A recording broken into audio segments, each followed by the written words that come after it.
எல்லாருக்கும் வணக்கம். இந்திய அரசியல் சாசனம் நம்ம தமிழ்நாட்டில் இருக்கிற எல்லாருக்குமே கொடுத்துருக்கிற உரிமையில் ரொம்ப ரொம்ப முக்கியமானது ஓட்டிங் ரைட், வாக்குரிமை.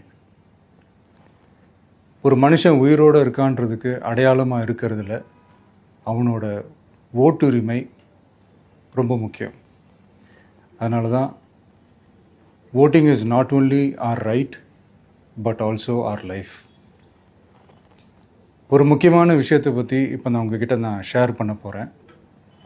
இது நான் ஃபஸ்ட்டு கேள்விப்பட்ட உடனே எனக்கே ரொம்ப ஷாக்கிங்காக தான் இருந்தது. இப்போ நான் பேசிகிட்டு இருக்கிற இந்த நேரத்தில் தமிழ்நாட்டில் இருக்கிற நம்ம யாருக்குமே ஓட்டு போடுற உரிமையே இல்லைன்னு சொன்னால் நம்புவீங்களா? நான் நீங்கள் உட்பட யாருக்குமே அது இல்லை. நான் பயமுறுத்துறேன்னு நினைக்காதீங்க, அதுதான் நிஜமும் கூட. கொஞ்சம் ஏமாந்தால் நம்மளை மாதிரியே இன்னும் லட்சக்கணக்கான பேருக்கும் இதே நிலைமை தான். ஓட்டு போடுற அந்த உரிமையே இல்லாத மாதிரி ஒரு நிலைமை வந்தாலும் வரலாம்.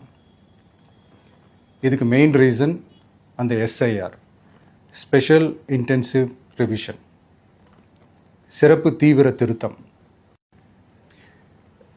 இப்போது இந்த எஸ்ஐஆர் நம்ம தமிழ்நாட்டில் எப்படி ஒர்க் ஆக போகுது? கடந்த ஜனவரி மாதம் எடுத்த அந்த கணக்கெடுப்பில் 6,36,00,000 வாக்காளர்கள் நம்ம தமிழ்நாட்டில் இருக்கிறாங்க. ஆனால் அவங்க யாருக்குமே இந்த ஓட்டு போடுற உரிமையே இல்லை. அந்த பிஎல்ஓன்னு சொல்லுவாங்க, பூத் லெவல் ஆஃபீஸர்ஸ், வாக்குச்சாவடி நிலை அலுவலர்.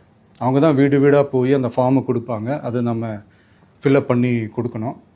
அதை தேர்தல் ஆணையம் அதை எடுத்துகிட்டு போய் அதை ஸ்க்ரூட்டினைஸ் பண்ணி அதெல்லாமே கரெக்டாக இருக்கான்னு செக் பண்ணி பார்த்ததுக்கப்புறம் அந்த வாக்காளர் பட்டியலை வெளியிடுவாங்க.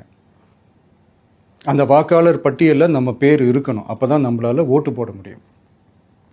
அந்த புது பட்டியல் வர்ற வரைக்கும் நம்ம வாக்காளர்களான்றது அது உறுதியே செய்ய முடியாது. இன்கேஸ் அந்த புது பட்டியலில் நம்ம பேர் இல்லைன்னா அது ஒரு தனி ப்ராசஸ், அது ஒரு தனி ஃபார்ம், அது ஒரு தனி கிளைம்ன்ற மாதிரி அது ஒரு வேறு வேலை.